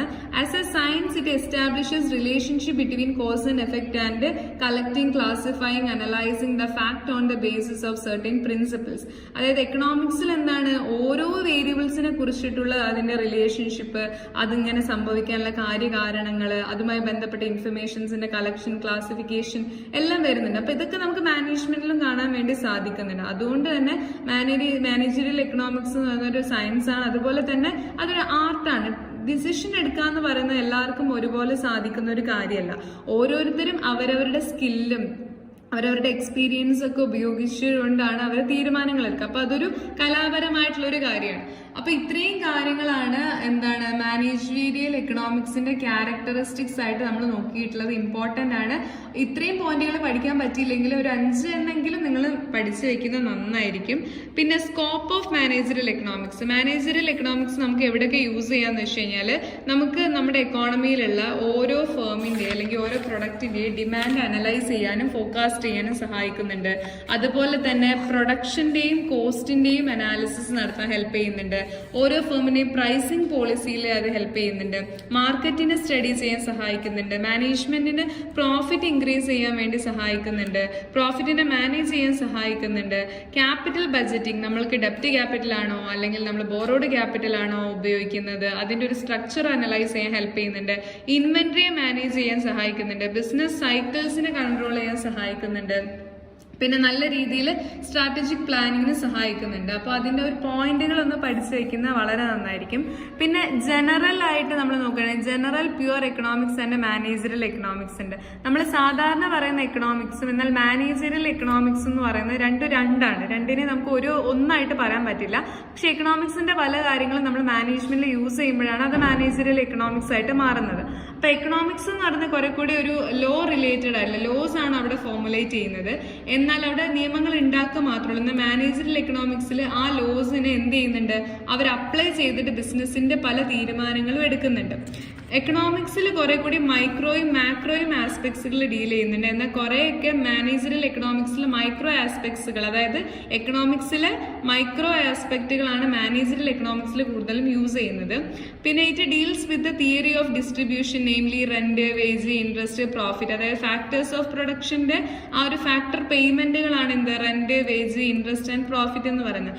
അതുമായിട്ടാണ് കുറെ കൂടി എക്കണോമിക്സ് ഡീൽ ചെയ്യുന്നത്. എന്നാൽ മാനേജറിയൽ എക്കണോമിക്സ് എന്ന് പറയുമ്പോൾ അത് കുറെ കൂടി പ്രോഫിറ്റ് തിയറിയുമായിട്ടാണ് ബന്ധപ്പെട്ടുള്ളത്. പ്രോഫിറ്റ് ഏത് രീതിയിലാണ് ഡിസ്ട്രിബ്യൂട്ട് ചെയ്യുന്നതെന്നാണ് അതിൽ കുറെ കൂടി നോക്കുന്നത്. പിന്നെ ഈ എക്കണോമിക്സിൽ ബോത്ത് പോസിറ്റീവ് എക്കണോമിക്സും വരുന്നുണ്ട്, നോർമാറ്റീവ് എക്കണോമിക്സ്, അതായത് പോസിറ്റീവ് സയൻസും നോർമാറ്റീവ് സയൻസും വരുന്നുണ്ട്. എന്നാൽ മാനേജറിയൽ എക്കണോമിക്സിൽ വാട്ട് ഓട്ട് ടു ബി എന്നാണ്. ഇതിലെ നോർമാറ്റീവ് സയൻസ് മാത്രമേ എവിടെ എടുക്കുന്നുള്ളൂ, മാനേജറിയൽ എക്കണോമിക്സിൽ എടുക്കുന്നുള്ളൂ. പിന്നെ കുറെ കൂടി എക്കണോമിക്സ് എന്ന് പറയുന്നത് തിയറിറ്റിക്കൽ ആസ്പെക്റ്റ് ആണ്. എന്നാൽ ആ തിയറിയെ എങ്ങനെ നമുക്ക് നമ്മുടെ ബിസിനസ്സിൽ അപ്ലൈ ചെയ്ത് നമ്മുടെ പ്രശ്നങ്ങൾ സോൾവ് ചെയ്യാൻ നോക്കുന്ന ഒരു പ്രാക്ടിക്കൽ ആസ്പെക്റ്റ് ആണ് മാനേജറിയൽ എക്കണോമിക്സിൽ വരുന്നത്. അപ്പൊ നിങ്ങൾ അതിന്റെ കുറച്ച് ഡിഫറൻസ് ഒക്കെ ഒന്ന് പഠിച്ചു വെക്കുന്നത് നന്നായിരിക്കും.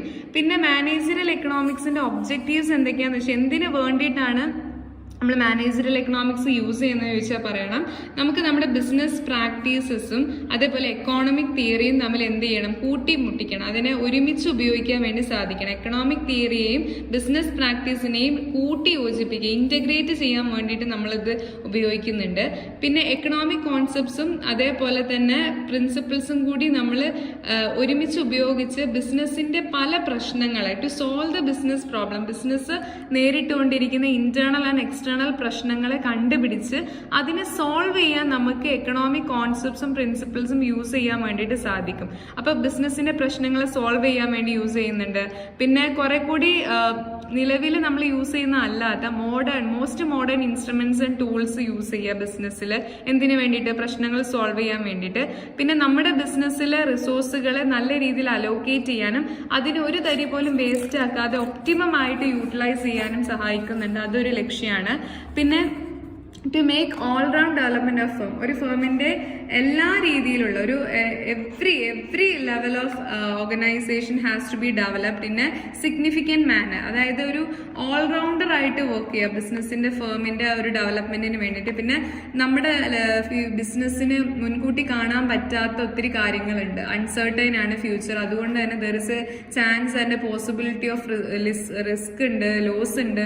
അപ്പൊ അതിനെയൊക്കെ നമുക്ക് എന്ത് ചെയ്യാം, കുറച്ചുകൂടെ മുൻകൂട്ടി കണ്ട് ഫോർകാസ്റ്റ് ചെയ്ത് പ്രെഡിക്റ്റ് ചെയ്ത് അതിന്റെ ഒരു ആഘാതം എന്ത് ചെയ്യാൻ പറ്റും, മിനിമൈസ് ചെയ്യാൻ വേണ്ടിയിട്ട് ഇതിലൂടെ സാധിക്കുന്നുണ്ട്.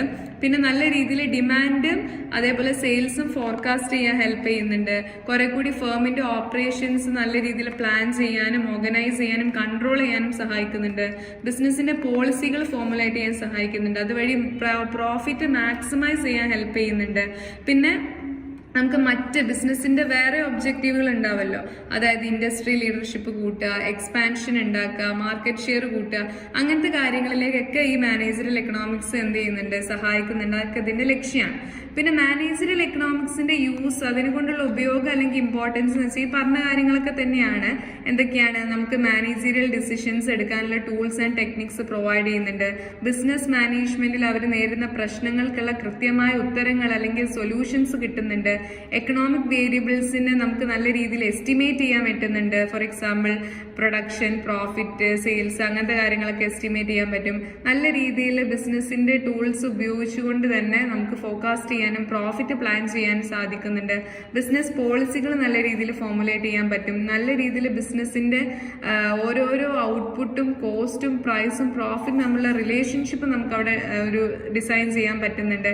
ബിസിനസ്സിന് ഓരോരോ സമയത്ത് ബിസിനസ് നേരിടുന്ന പ്രത്യേക പ്രശ്നങ്ങളെ നല്ല രീതിയിൽ സ്ട്രാറ്റജീസ് യൂസ് ചെയ്തിട്ട് അതിനെ സോൾവ് ചെയ്യാൻ പറ്റുന്നുണ്ട്. അപ്പൊ ഇതൊക്കെ ബിസിനസിന്റെ എന്താണ് ഇമ്പോർട്ടൻസ് അല്ലെങ്കിൽ യൂസസ് ആണ്. അപ്പൊ നിങ്ങളെ കൊണ്ട് പഠിക്കാൻ പറ്റുന്ന ഒരു 3-4 പോയിന്റ് ഒക്കെ നല്ല രീതിയിൽ പഠിക്കുക.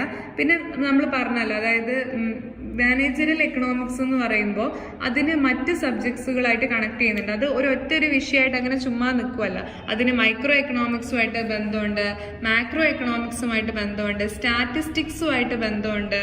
അതേപോലെ തന്നെ നോക്കുകയാണെങ്കിൽ മാത്തമെറ്റിക്സുമായിട്ട് ബന്ധമുണ്ട്, ഓപ്പറേഷണൽ റിസർച്ചുമായിട്ട് ഒരു കണക്ഷൻ ഉണ്ട്, അക്കൗണ്ടിങ്ങുമായിട്ട് ഒരു കണക്ഷൻ ഉണ്ട്. അതായത് മാനേജറിയൽ എക്കണോമിക്സ് എന്ന് പറയുന്ന ഒരു സിംഗിൾ സബ്ജക്റ്റ് അല്ല, അതിൽ ഒത്തിരി വിഷയങ്ങളുമായിട്ട് അത് എന്ത് ചെയ്യുന്നുണ്ട്, കണക്ട് ചെയ്ത് പോകുന്നുണ്ട്. നമുക്കൊരു ചെറിയൊരു ഉദാഹരണം വേണമെങ്കിൽ നോക്കാം.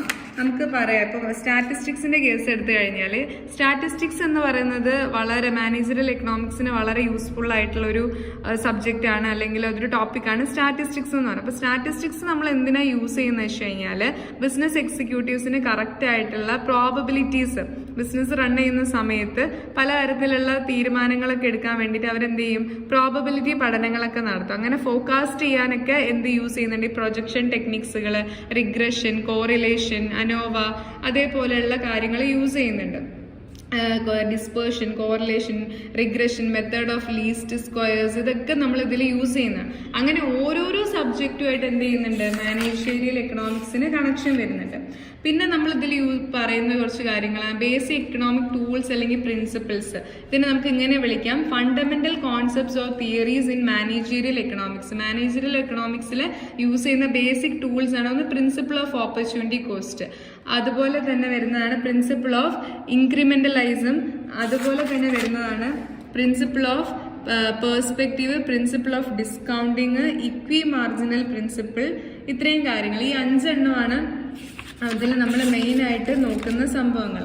അപ്പോൾ അത് എന്താണെന്ന് വെച്ച് കഴിഞ്ഞാൽ ഓപ്പർച്യൂണിറ്റി കോസ്റ്റ് എന്ന് വെച്ചാൽ നമുക്കറിയാം റിസോഴ്സസ് സ്കേഴ്സ് ആണ് അല്ലേ. അപ്പോൾ we cannot produce all the commodities. നമ്മൾ ആഗ്രഹിക്കുന്ന എല്ലാ കമ്മോഡിറ്റീസും നമുക്ക് എന്ത് ചെയ്യാൻ പറ്റില്ല, റിസോഴ്സസ് സ്കേഴ്സ് ആയതുകൊണ്ട് തന്നെ എല്ലാം കൂടി നമുക്ക് പ്രൊഡ്യൂസ് ചെയ്യാൻ പറ്റില്ല. അപ്പം നമ്മൾ എന്ത് ചെയ്യണം, നമ്മൾ ചില കാര്യങ്ങൾ വേണ്ടാന്ന് വെക്കണം, ചില പ്രൊഡക്ഷൻസ് വേണ്ട എന്ന് വെക്കണം, എന്നിട്ട് മറ്റേ പ്രൊഡക്റ്റ് നമ്മൾ എന്ത് ചെയ്യണം, ഉൽപ്പാദിപ്പിക്കണം. അങ്ങനെ നമുക്ക് എന്ത് ചെയ്യാൻ പറ്റില്ല, എല്ലാം കൂടി നമ്മൾ ആഗ്രഹിക്കുന്ന എല്ലാ പ്രൊഡക്ട്സും നമുക്ക് എന്ത് ചെയ്യാൻ പറ്റില്ല. We cannot have everything we want. നമ്മൾ ആഗ്രഹിക്കുന്ന എല്ലാം നമുക്ക് കിട്ടില്ല. Therefore we forced to make choice. നമ്മൾ എന്ത് ചെയ്യണം, നമ്മൾ ചൂസ് ചെയ്യണം. നിലവിലുള്ളതിൽ ഇത് വേണോ നമ്മൾ എന്ത് ചെയ്യണം, ചൂസ് ചെയ്യണം. ചൂസ് ചെയ്യാൻ നമ്മൾ എന്ത് ചെയ്യണം, ഫോഴ്സ് ചെയ്യപ്പെടാം, നമ്മൾ നിർബന്ധിക്കപ്പെടുകയാണ്. So choice involves giving up one opportunity in order to do or use something else. അപ്പോൾ ഒന്ന് കിട്ടാൻ വേണ്ടിയിട്ട് വേറെ ഒന്നിനെ നമ്മൾ എന്ത് ചെയ്യണം, വേണ്ട എന്ന് വെക്കണം, ഗീവ് അപ്പ് ചെയ്യണം. അതിനെ വിളിക്കുന്ന പേരാണ് എന്ത്, ഓപ്പർച്യൂണിറ്റി കോസ്റ്റ് എന്ന് പറയുന്നത്. സോ അങ്ങനെ നമ്മൾ വേണ്ട എന്ന് വെക്കപ്പെടുന്ന ആ ആക്ടിവിറ്റിയെ വിളിക്കുന്ന പേരാണ് എന്ത്, ഓപ്പർച്യൂണിറ്റി കോസ്റ്റ് എന്ന് പറയുന്നത്. ഈ രീതിയിൽ അടുത്തൊരു പ്രിൻസിപ്പിളാണ് പ്രിൻസിപ്പിൾ ഓഫ് ഇൻക്രിമെന്റലിസം എന്ന് പറയുന്നത്. സോ ഇൻക്രിമെന്റലിസം അല്ലെങ്കിൽ incremental reasoning involves estimating the impact of decision alternatives. Decision alternative നമ്മൾ എടുത്തതിന്റെ ഇമ്പാക്ട് എന്താണെന്ന് നമ്മൾ എസ്റ്റിമേറ്റ് ചെയ്യുന്നതാണ് ഇൻക്രിമെന്റലിസം എന്ന് പറയുന്നത്. 2 ഇമ്പോർട്ടൻറ്റ് ഇൻക്രിമെന്റൽ കോൺസെപ്റ്റ്സ് ആണ് നമ്മൾ യൂസ് ചെയ്യുന്നത് മാർജിനൽ എക്കണോമിക്സിൽ. അത് ഇൻക്രിമെന്റൽ കോസ്റ്റും ഇൻക്രിമെന്റൽ റവന്യൂ. ഈ 2 എണ്ണമാണ് ഇതിൽ നമ്മൾ യൂസ് ചെയ്യുന്നത്. ഇൻക്രിമെന്റൽ കോസ്റ്റ് എന്ന് പറയുന്നത് അതൊരു ചേഞ്ച് ആണ്, change in total cost resulting from A decision. ഒരു ഡിസിഷൻ നമ്മൾ എടുത്തതിന്റെ ഭാഗമായി ടോട്ടൽ കോസ്റ്റിലുണ്ടായ മാറ്റത്തെയാണ് എന്ത് വിളിക്കുന്നത്, ഇൻക്രിമെന്റൽ കോസ്റ്റ് എന്ന് പറയുന്നത്. അല്ലെങ്കിൽ നമുക്കതിന് ഇങ്ങനെ പറയാം, it is A change in total cost as A result of change in the level of output investment. അതായത് ഇൻവെസ്റ്റ്മെന്റിലോ ഔട്ട്പുട്ടിലോ എന്തെങ്കിലും മാറ്റം വന്നതിന്റെ ഭാഗമായിട്ട് കോസ്റ്റിൽ ഉണ്ടായിട്ടുള്ള മാറ്റത്തെ നമുക്ക് എന്ത് വിളിക്കാം, ഇൻക്രിമെന്റൽ കോസ്റ്റ് എന്ന് വിളിക്കാം. അപ്പൊ എന്തായിരിക്കും incremental revenue, it is the change in the total revenue resulting A decision. ഒരു ഡിസിഷനിൽ മാറ്റം ഉണ്ടായപ്പോൾ അത് ടോട്ടൽ റവന്യൂവിൽ ഏത് രീതിയിലുള്ള മാറ്റമാണ് വരുത്തിയതെന്നാണ്. അല്ലെങ്കിൽ it is the change in total revenue resulting a change in the level of output price. പ്രൈസിലോ ഔട്ട്പുട്ടിലോ മാറ്റം വരുത്തിയതിന്റെ ഭാഗമായിട്ട് ടോട്ടൽ റവന്യൂവിൽ എന്ത് ചേഞ്ച് ആണ് വന്നത് എന്നാണ് incremental revenue പറയുന്നു. While taking a decision, managerial economics always determines the worthwhileness of a decision on the basis of the criterion that the incremental revenue should exceed incremental cost. Incremental കോസ്റ്റിനേക്കാളും incremental revenue കൂടുന്ന രീതിയിലായിരിക്കണം ഒരു economist എന്ത് ചെയ്യേണ്ടത്, തീരുമാനങ്ങൾ എടുക്കേണ്ടത് എന്നാണ് ഈ ഒരു principle പറയുന്നത്. ഓക്കെ, അതുപോലെ തന്നെ വരുന്ന മറ്റൊന്നാണ് principle of time perspective. Time എന്ന് പറയുന്നത് ഒരു ഡിസിസീവ് റോളാണ്. അത് എക്കണോമിക് തിയറിയിൽ വളരെ ഇമ്പോർട്ടൻ്റ് ആയിട്ടുള്ള ഒരു ഫാക്റ്റാണ് എന്ത്, ടൈം എന്ന് പറയുന്നത്. പ്രൈസിങ്ങിൽ അപ്പോൾ ഒരു സാധനത്തിന് വില നിശ്ചയിക്കുന്നതിൽ ടൈമിന് ഒത്തിരി പ്രാധാന്യമുണ്ട്. ഇപ്പോൾ ഡേ ബൈ ഡേ ഓരോ സാധനങ്ങളുടെ വില ഇങ്ങനെ മാറിക്കൊണ്ടിരിക്കുകയാണ്. സോ മാർഷലാണ് ഈ ഒരു എലമെന്റ് ഓഫ് ടൈം അല്ലെങ്കിൽ വാല്യൂ തിയറിയിൽ ടൈമിന്റെ എലമെന്റ് ഇൻട്രൊഡ്യൂസ് ചെയ്തത് മാർഷലാണ്, ആൽഫ്രഡ് മാർഷലാണ്. അതെന്താ കൺസീവ് എന്ന് വെച്ചാൽ 4 market forms based on time. ടൈമിന്റെ അനുസരിച്ചിട്ട് എന്താണ് 4 മാർക്കറ്റ് ഉണ്ടെന്നാണ് പറയുന്നത്. അതായത് ഷോർട്ട് പീരീഡ് ഉണ്ട്, ലോങ് പീരീഡ് ഉണ്ട്, സെക്കുലർ പീരീഡ് ഉണ്ട്. ഷോർട്ട് പീരീഡ് ഉണ്ട്, ലോങ് പീരീഡ്, അതേപോലെ സെക്കുലർ പീരീഡ്, ഇങ്ങനെയാണ് ആ ഒരു ടൈം വരുന്നത്. And in managerial economics we are concern with the short run and long run effect on decision on revenue cost. നമ്മൾ use ചെയ്യുന്നത് ഷോർട്ട് റണ്ണും ലോങ് റണ്ണും ആണ്. A decision should be taken only after studying the short run and long run effects of the cost and revenue. കോസ്റ്റിന്റെയും റവന്യൂന്റെയും short റണ്ണും long റണ്ണും effect analyse ചെയ്തതിന് ശേഷം മാത്രമേ തീരുമാനങ്ങൾ എടുക്കാൻ പാടുള്ളൂ എന്നാണ് ഈ ഒരു പ്രിൻസിപ്പിൾ പറയുന്നത്. അതുപോലെ തന്നെ പ്രിൻസിപ്പിൾ ഓഫ് ഡിസ്കൗണ്ടിങ് ഉണ്ട്. അതായത് the core of discounting principle is that rupee in hand today is worth more than a rupee to be receive tomorrow. അതായത് നമ്മുടെ കയ്യിൽ ഇപ്പം ഇരിക്കുന്ന 1 രൂപ എന്ന് പറഞ്ഞു കഴിഞ്ഞാൽ അത് നാളത്തെ 1 രൂപേനേക്കാളും മൂല്യം ഇന്നത്തെ 1 രൂപയ്ക്കായിരിക്കും. നാളെ ചിലപ്പോൾ ഈ 1 രൂപയ്ക്ക് ഇപ്പം നമ്മുടെ കയ്യിലുള്ള 1 രൂപയുടെ അത്ര വാല്യൂ ഉണ്ടാവില്ല, അതിന്റെ മൂല്യം എന്താവും, കുറഞ്ഞു വരും. This means that money has a time value. This further means the value of money depreciate with time. അതായത് കാലം പോകുന്നതിനനുസരിച്ച് നമ്മുടെ കയ്യിലുള്ള പണത്തിന്റെ വാല്യൂ എന്താവാണ്, കുറഞ്ഞു വരികയാണ്. അപ്പൊ നാളത്തെ 1 രൂപ എന്ന് പറയുമ്പോൾ ഇന്നത്തെ 1 രൂപയേക്കാളും വാല്യൂ കുറവായിരിക്കും. അതുകൊണ്ട് നമ്മൾ എന്ത് ചെയ്യണം, ഫ്യൂച്ചർ മണീനെ നമ്മൾ എന്ത് ചെയ്യണം, ഡിസ്കൗണ്ട് ചെയ്യണം. എന്നിട്ട് പ്രസന്റ് വാല്യൂയിലേക്കുള്ള ഇക്വലന്റ് മണി ആക്കി മാറ്റിയാൽ മാത്രമേ നമ്മൾ ഇപ്പൊ എത്ര ഇൻവെസ്റ്റ് ചെയ്യണം, ഫ്യൂച്ചറിൽ ഇത്ര രൂപ കിട്ടണമെങ്കിൽ നമ്മൾ ഇപ്പൊ എത്ര ഇൻവെസ്റ്റ് ചെയ്യണം എന്നൊക്കെ കണ്ടുപിടിക്കണമെങ്കിൽ ആ ഒരു പ്രിൻസിപ്പിൾ ഓഫ് ഡിസ്കൗണ്ടിങ് അവിടെ അത്യാവശ്യമാണ്. പ്രത്യേകിച്ച് ഇൻവെസ്റ്റ്മെന്റ് ക്രൈറ്റീരിയയിലേക്കൊക്കെ വരുമ്പോൾ അത് വളരെ ഇമ്പോർട്ടന്റ് ആണ്. പിന്നെ അവസാനത്തെ ഒരു പ്രിൻസിപ്പിളാണ് equi marginal principle. This is one of the widely used concept in managerial economics. This principle also known as the principle of maximum satisfaction. ഈ ഒരു പ്രിൻസിപ്പിൾ എന്താ പറയുന്നത് വെച്ചാൽ an input should allocate in a such a manner that value added by the last unit of input same in all uses. In this way, this principle provides a basis for maximum exploitation of all the inputs of a firm so as to maximize the profitability. നമ്മുടെ ബിസിനസ്സിൽ ഒരു unit resource പോലും അനാവശ്യമാവുകയോ അല്ലെങ്കിൽ waste ആവുകയോ ചെയ്യാതെ അതിനെ maximum optimise ആയിട്ട് utilise ചെയ്തിട്ട് ഫേമിന് profit create ചെയ്യുന്ന രീതിയിലേക്ക് ആക്കി എടുക്കണം എന്നാണ് ഈ ഒരു പ്രിൻസിപ്പിൾ പറയുന്നത്. അടുത്തൊരു ഏരിയ ആണ് role of function of managerial economist. ഒരു മാനേജറിയൽ എക്കണോമിസ്റ്റ് ഫോളോ ചെയ്തിരിക്കേണ്ട അല്ലെങ്കിൽ അദ്ദേഹത്തിന് ഉണ്ടായിരിക്കേണ്ട ചില ക്വാളിറ്റീസ് അല്ലെങ്കിൽ അദ്ദേഹം പ്രോസസ് ചെയ്യേണ്ട ചില ഫങ്ഷൻസ് എന്തൊക്കെയാണെന്ന് വെച്ചാൽ, ഒന്ന് അദ്ദേഹത്തിന് ആ ഒരു എൻവയോൺമെന്റ്, ബിസിനസ് എൻവയോൺമെന്റിനെ കുറിച്ച് പ്രോപ്പർ ആയിട്ട് ഉള്ള ഒരു പഠനം നടത്തണം. ഒരു ബിസിനസിന്റെ ഇന്റേണൽ ഫാക്ടേഴ്സ് നല്ല രീതിയിൽ അനലൈസ് ചെയ്യണം. നല്ല രീതിയിൽ ഡിമാൻഡിനെ ഫോർകാസ്റ്റ് ചെയ്യാനും എസ്റ്റിമേറ്റ് ചെയ്യാനും സാധിക്കണം. നല്ലൊരു എക്കണോമിക്കൽ ഇന്റലിജൻസ് ഉണ്ടായിരിക്കണം. അതുപോലെ തന്നെ ഇൻവെസ്റ്റ്മെന്റ് അനാലിസിസ് നടത്താനുള്ള അത് പെർഫോം ചെയ്യാൻ വേണ്ടിയിട്ട് സാധിക്കണം. റിസ്ക് നല്ല രീതിയിൽ അനലൈസ് ചെയ്യാനും പ്രൈസിങ് നടത്താനും പ്രൊഡക്റ്റ് പ്ലാൻ ചെയ്യാനും പ്രോഫിറ്റ് പ്ലാൻ ചെയ്യാനൊക്കെ അദ്ദേഹത്തിന് സാധിക്കണം. പിന്നെ നല്ലൊരു സ്ട്രാറ്റജിക് പ്ലാനിങ് ഉണ്ടായിരിക്കണം. ഡേറ്റ കളക്ട് ചെയ്യണം, മാർക്കറ്റ് റിസർച്ച് നടത്തണം. അതുപോലെ തന്നെ ടോപ്പ് മാനേജ്മെന്റിന് പ്രോപ്പർ ആയിട്ടുള്ള അഡ്വൈസസ് കൊടുക്കുകയും വേണം. അതുപോലെ ഒരു മാനേജറൽ എക്കണോമിസ്റ്റിന് ഉണ്ടായിരിക്കുന്ന ചില ഉത്തരവാദിത്തങ്ങൾ എന്തൊക്കെയാന്ന് വെച്ച് കഴിഞ്ഞാൽ ബിസിനസിന്റെ ഒബ്ജക്റ്റീവുകളെ കുറിച്ച് നല്ലൊരു ധാരണ ഉണ്ടായിരിക്കണം.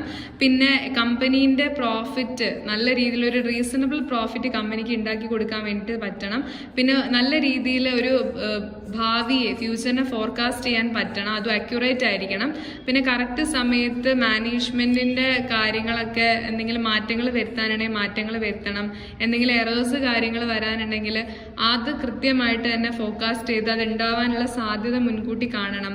അതുപോലെ ബിസിനസിന്റെ ഇന്റേണലും എക്സ്റ്റേണൽ ആയിട്ടുള്ള ഫോഴ്സുകൾ ഉണ്ടാവും, അതിനെ പ്രോപ്പറായിട്ട് നമ്മുടെ ബിസിനസ് ഓർഗനൈസേഷനെ ഇൻഫ്ലുവൻസ് ചെയ്യാൻ സാധിക്കുന്ന എന്തെങ്കിലും ഫോഴ്സുകൾ ഉണ്ടെങ്കിൽ അതിനെ കണ്ടുപിടിച്ച് അതിനെ പ്രോപ്പറായിട്ട് അനലൈസ് ചെയ്യണം.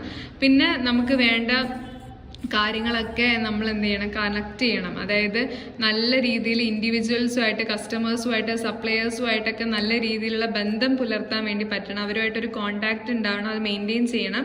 പിന്നെ നല്ല രീതിയിൽ എക്കണോമിക് ഇൻഫർമേഷൻസ് ഒക്കെ നല്ല രീതിയിൽ കമ്മ്യൂണിക്കേറ്റ് ചെയ്യാനും അതുവഴി തീരുമാനങ്ങൾ എടുക്കാനും അത് മാനേജ്മെന്റിനെ അറിയിക്കണം. എന്നിട്ട് അവർക്ക് അതിന് വേണ്ട കറക്റ്റ് സമയത്തുള്ള ഉപദേശങ്ങളും കാര്യങ്ങളൊക്കെ പ്രൊവൈഡ് ചെയ്യണം. പിന്നെ ബിസിനസ് എക്സിക്യൂട്ടീവ്സിന് പറയാനുള്ള കാര്യങ്ങൾ സ്പീച്ചൊക്കെ തയ്യാറാക്കണം. നല്ല രീതിയിൽ ബിസിനസ് ടീമിലേക്ക് ഒരു ഫുൾ സ്റ്റാറ്റസ് ഏൺ ചെയ്ത് കൊടുക്കാൻ വേണ്ടിയിട്ട് പറ്റണം. ഇത്രയും കാര്യങ്ങളാണ് അതിൽ വരുന്നത്. പിന്നെ ഡിസിഷൻ മേക്കിങ്ങും ഫോർവേഡ് ലുക്കിങ്ങും ഇത് രണ്ടും തമ്മിൽ കേൾക്കുമ്പോൾ നമുക്ക് ഒരുപോലെ തോന്നും. ഡിസിഷൻ മേക്കിംഗ് എന്ന് വെച്ച് കഴിഞ്ഞാൽ it is the heart and core executive activities of business. ഒരു ബിസിനസിന്റെ ഹാർട്ട് അല്ലെങ്കിൽ ഒരു ബിസിനസിന്റെ ഏറ്റവും മർമ്മപ്രധാനമായിട്ടുള്ള ഒരു കാര്യമാണ് തീരുമാനം എടുക്കുക എന്ന് പറയുന്നത്. And it is a essential part of management. A manager's life is filled with a consent series of decision where to invest profit and what do you the an employee is always late, where should the firm's warehouse be built and what subject will have to priority at departmental meeting and so on. ഒരുപാട് കാര്യങ്ങൾ, ചെറുതും വലുതുമായ ഒരുപാട് കാര്യങ്ങളിൽ അത്യന്താപേക്ഷിതമായിട്ടുള്ള important ആയിട്ടുള്ള, vital ആയിട്ടുള്ള, crucial ആയിട്ടുള്ള തീരുമാനങ്ങൾ എടുക്കാൻ വിധേയപ്പെട്ട അല്ലെങ്കിൽ അതിന് വിധിക്കപ്പെട്ട, അതിന് റെസ്പോൺസിബിൾ ആയിട്ടുള്ള ആളുകളാണ് ആര്, മാനേജ്മെന്റ് എന്ന് പറയുന്നത്. അപ്പൊ അവർക്ക് തീരുമാനം എടുക്കാൻ എന്ന് പറയുന്നതിനെ വിളിക്കുന്ന പേരാണ് ഡിസിഷൻ മേക്കിംഗ് എന്ന് പറയുന്നത്. എവിടെ വെയർഹൗസ് സ്റ്റാർട്ട് ചെയ്യണം, നമ്മൾ എങ്ങനെയാണ് ഒരു എംപ്ലോയി ലേറ്റ് ആയിട്ട് വന്നു കഴിഞ്ഞാൽ അതിനെ നമ്മൾ എങ്ങനെയാണ് ഡീൽ ചെയ്യേണ്ടത്, എവിടെ ഇൻവെസ്റ്റ് ചെയ്യണം, എവിടെ ഇൻവെസ്റ്റ് ചെയ്ത് എത്ര രൂപ കിട്ടും, ഈ ഒരു ഡിപ്പാർട്ട്മെന്റൽ മീറ്റിംഗിൽ സംസാരിക്കേണ്ട കാര്യങ്ങളുടെ മുൻഗണനാ പട്ടിക എങ്ങനെയാണ്, ഒരുപാട് കാര്യങ്ങൾ നമ്മൾ ഒരു തീരുമാനം എടുക്കാനുണ്ട്. അപ്പോൾ മാനേജർ തീരുമാനിക്കുന്ന ആ കാര്യങ്ങളെയാണ് നമ്മൾ ഡിസിഷൻ മേക്കിംഗ് എന്ന് പറയാം. അപ്പൊ അതിന് അദ്ദേഹത്തിന് മാനേജറൽ എക്കണോമിക്സ് നല്ല രീതിയിൽ സഹായിക്കുന്നുണ്ട്. നമ്മളിപ്പോൾ നേരത്തെ പറഞ്ഞിട്ടുള്ള റിഗ്രഷൻ ആണെങ്കിലും കോറിലേഷൻ ആണെങ്കിലും ആ പറഞ്ഞ ടെക്നിക്സും ടൂൾസും ടെക്നോളജിയും എല്ലാം എന്താണ് ഇവിടെ അദ്ദേഹത്തിന് യൂസ് ചെയ്യാൻ വേണ്ടിയിട്ട് പറ്റും. അപ്പൊ ഡിസിഷൻ മേക്കിങ്ങിന്റെ ഒരു ഡെഫിനിഷൻ എന്താണെന്ന് ചോദിച്ചു കഴിഞ്ഞാൽ അത് നമുക്കിങ്ങനെ പറയാം. It means cut off and thus decide means to come and conclusion. Decision making means deciding what to do and what not to do. എന്ത് ചെയ്യണം എന്ത് ചെയ്യേണ്ട എന്നുള്ള ഒരു കട്ട് ഓഫ് ആണ് നമ്മൾ അവിടെ പറയുന്നത്. അത് എടുത്തു കഴിഞ്ഞാൽ പിന്നെ അതിലേക്ക് ഒരു തിരിഞ്ഞു നോട്ടല്ല, അതിന്റെ ഇംപ്ലിമെന്റേഷൻ ആണ് നോക്കേണ്ടത്. അപ്പൊ ഡിസിഷൻ മേക്കിങ്ങിന്റെ പ്രോസസ്സ് ഇമ്പോർട്ടന്റ് ആണ്. ആദ്യം നമ്മുടെ ബിസിനസിന്റെ ആ ഒരു പ്രോബ്ലം അല്ലെങ്കിൽ ഓപ്പർച്യൂണിറ്റി എന്താണ്, ഓപ്പർച്യൂണിറ്റി ആണെങ്കിൽ നല്ലതാണ്, പ്രോബ്ലം ആണ് അതിനെ എത്രയും പെട്ടെന്ന് പരിഹരിക്കണം. അപ്പൊ അതെന്താന്നുള്ളത് കൃത്യമായിട്ട് നമുക്ക് എന്ത് ചെയ്യാൻ പറ്റണം, അനലൈസ് ചെയ്യാൻ വേണ്ടിയിട്ട് സാധിക്കണം. പിന്നെ നമ്മുടെ ബിസിനസിന്റെ ഒബ്ജക്റ്റീവുകൾ എന്തൊക്കെയാണെന്ന് കൃത്യമായി ഡിറ്റർമൈൻ ചെയ്യണം. ആ ഒബ്ജക്റ്റീവുകളിലേക്ക് എത്തിച്ചേരാനുള്ള കൃത്യമായ വഴികൾ എന്തൊക്കെയാണെന്ന് ഡെവലപ്പ് ചെയ്യണം. ആ ഓരോ വഴികളെയും ഓരോ ഓപ്ഷനെയും നമ്മൾ കൃത്യമായി അതിന്റെ മെറിറ്റും ഡീമെറിറ്റും അതിന്റെ സ്കോപ്പും റോളൊക്കെ അനലൈസ് ചെയ്യുക. അതിന്റെ കൃത്യമായി ക്രിട്ടിക്കലായിട്ട് അതിന്റെ ക്രൂഷ്യൽ ആയിട്ടുള്ള രീതിയിൽ അതിനെ ഇവാലുവേറ്റ് ചെയ്യുക. അതിൽ നിന്നും മികച്ച ഒരു ഓപ്ഷൻ അല്ലെങ്കിൽ ഓൾട്ടർനേറ്റീവിനെ നമ്മൾ എന്ത് ചെയ്യുക, ചൂസ് ചെയ്യുക. അതിനാണ് ഡിസിഷൻ എടുക്കുക എന്ന് പറയാം. എന്നിട്ട് അതിനെ ഇംപ്ലിമെന്റ് ചെയ്യുക, അപ്ലൈ ചെയ്യുക. എന്നിട്ട് അതിന്റെ റിസൾട്ട് ഇവാലുവേറ്റ് ചെയ്യുക. നമ്മൾ ചൂസ് ചെയ്തിട്ടുള്ള ആ ഒരു ഓൾട്ടർനേറ്റീവ് നല്ല രീതിയിൽ തന്നെയാണ് പോകുന്നത്, അത് കറക്റ്റ് ആയിരുന്നു, അത് എഫിഷ്യന്റ് ആണെന്ന് നമ്മൾ എന്ത് ചെയ്യുക, ചെക്ക് ചെയ്യുക. അത്രയും സ്റ്റെപ്പുകൾ 7 സ്റ്റെപ്പാണ് ഡിസിഷൻ മേക്കിങ്ങിൽ വരുന്നത്, വളരെ ഇമ്പോർട്ടൻ്റ് ആണ്. അടുത്താണ് ഫോർവേഡ് ലുക്കിംഗ്. ഫോർവേഡ് ലുക്കിംഗ് എന്ന് വെച്ച് കഴിഞ്ഞാൽ നമ്മൾ ഒരിക്കലും ഒരു ഡിസിഷൻ എടുത്തു കഴിഞ്ഞാൽ പിന്നെ നമ്മൾ എന്താ ചെയ്യേണ്ടത് വെച്ച് കഴിഞ്ഞാൽ ഫ്യൂച്ചറിനെ മുന്നോട്ട് കാണണം. നമ്മുടെ പ്രൊഡക്ഷൻ, നമ്മുടെ പ്രൈസിങ്, നമ്മുടെ ക്യാപിറ്റൽ, നമ്മുടെ റോ മെറ്റീരിയൽ, നമുക്ക് എത്ര ലേബേഴ്സ് വേണം, അങ്ങനെ ഫോർവേഡ് പ്ലാനിങ് നടത്താൻ വേണ്ടിയിട്ട് സാധിക്കണം. അതായത് ഡിസിഷൻ മേക്കിങ്ങും ഫോർവേഡ് പ്ലാനിങ്ങും എന്താ പറയാ, തോളോട് തോൾ ചേർന്ന് അങ്ങനെ ഒരുമിച്ച് ഒരേ ഒരു ലെവൽ അങ്ങനെ ഒരേ വേവ് ലെങ്ത്തിൽ അതങ്ങനെ പോയാലേ നമുക്ക് ഇതിനെ കൊണ്ടൊരു കാര്യം ഉണ്ടാവുള്ളൂ. So failing to plan is planning to fail. നമ്മൾ പ്ലാൻ ചെയ്യാൻ ഫെയിൽ ചെയ്ത് കഴിഞ്ഞാൽ അതിന്റെ അർത്ഥം എന്ന് പറഞ്ഞാൽ നമ്മൾ ഫെയിൽ ചെയ്യാൻ പ്ലാൻ ചെയ്യുന്നു എന്നാണ്. അതായത് നമ്മൾ പ്രോപ്പറായിട്ട് ഒരു കാര്യത്തിലേക്ക് ആ കാര്യം നേടിയെടുക്കാൻ വേണ്ടി നമ്മൾ പ്രോപ്പറായിട്ട് പ്ലാൻ ചെയ്തിട്ടില്ല, അല്ലെങ്കിൽ പ്ലാൻ ചെയ്യാൻ നമ്മൾ ഫെയിൽ ആണെങ്കിൽ, അതിൽ നമ്മൾ പരാജിതരാണെങ്കിൽ, അതിന്റെ അർത്ഥം നമ്മൾ പരാജയപ്പെടാൻ വേണ്ടിയിട്ട് പ്ലാൻ ചെയ്തുകൊണ്ടിരിക്കുക എന്നാണ് അതിന്റെ അർത്ഥം. അതൊരു ഇമ്പോർട്ടൻ്റ് ആയിട്ടുള്ള ഒരു കാര്യമാണ്. അപ്പൊ ഫോർവേഡ് പ്ലാനിങ്ങിന്റെ മീനിങ് എന്താണെന്ന് ചോദിച്ചാൽ പറയണം, it simply means the formulation of future business plan. Business എന്ന് പറയുന്നത് ഇപ്പം നടന്നുകൊണ്ടിരിക്കുന്ന സംഭവം മാത്രമല്ല, ഭാവിയിലേക്ക് നമുക്ക് അതിനെ നോക്കി കാണേണ്ട ഒരു കാര്യമുണ്ട്. അതിന്റെ ഭാവി എന്താവും, അപ്പൊ അതിലേക്ക് വേണ്ടിയിട്ട് നമ്മൾ പ്ലാനുകൾ തയ്യാറാക്കുക, അത് ഫോർമുലേറ്റ് ചെയ്യുക, അത് എസ്റ്റാബ്ലിഷ് ചെയ്യാനുള്ള, ഇംപ്ലിമെന്റ് ചെയ്യാനുള്ള എല്ലാ കാര്യങ്ങളും റെഡിയാക്കി വെക്കുക. ഇതിനെയാണ് എന്ത്, ഫോർവേഡ് പ്ലാനിങ്. അങ്ങനെ പ്ലാൻ ചെയ്യുമ്പോഴാണ് പലപ്പോഴും നമ്മുടെ മുൻപോട്ട് പോകുന്ന സമയത്ത് നമ്മുടെ വഴിയിൽ വരാൻ സാധ്യതയുള്ള ഒത്തിരി പ്രശ്നങ്ങൾ നമുക്ക് ഡിറ്റക്ട് ചെയ്യാനും, ആ പ്രശ്നങ്ങൾ ആ സമയത്ത് വന്നു കഴിഞ്ഞാൽ അതിനെ എങ്ങനെയാണ് നമ്മൾ എന്ത് ചെയ്യേണ്ടത്, ടാക്കിൾ ചെയ്യേണ്ടത്, അല്ലെങ്കിൽ അതിനെ നമ്മൾ സോൾവ് ചെയ്യേണ്ടത്, ആ ഒരു സ്ട്രാറ്റജിയൊക്കെ നമുക്ക് ഫ്രെയിം ചെയ്യാനും സാധിക്കുള്ളൂ. പെട്ടെന്ന് ഒരു പ്ലാനിങ്ങും ഇല്ലാതെ നമ്മൾ ഭാവിയിൽ പെട്ടെന്ന് ആ ഒരു പ്രശ്നം കാണുന്ന സമയത്ത് എന്ത് ചെയ്യണം എന്നറിയാതെ നമ്മൾ പകച്ചു പോകും. ആ ഒരു പകച്ച് നിൽക്കേണ്ട ആ ഒരു അവസ്ഥ ഉണ്ടാവാതിരിക്കണേ നമ്മൾ എന്ത് ചെയ്യണം, പ്ലാൻ ചെയ്യണം. ഇപ്പൊ പരീക്ഷയ്ക്ക് വേണ്ടിയിട്ട് നിങ്ങൾ തലേ ദിവസം പഠിക്കുന്നതും 2 മാസം മുമ്പേ പഠിച്ചു തുടങ്ങുന്നതും തമ്മിൽ ഒരുപാട് വ്യത്യാസമുണ്ട്.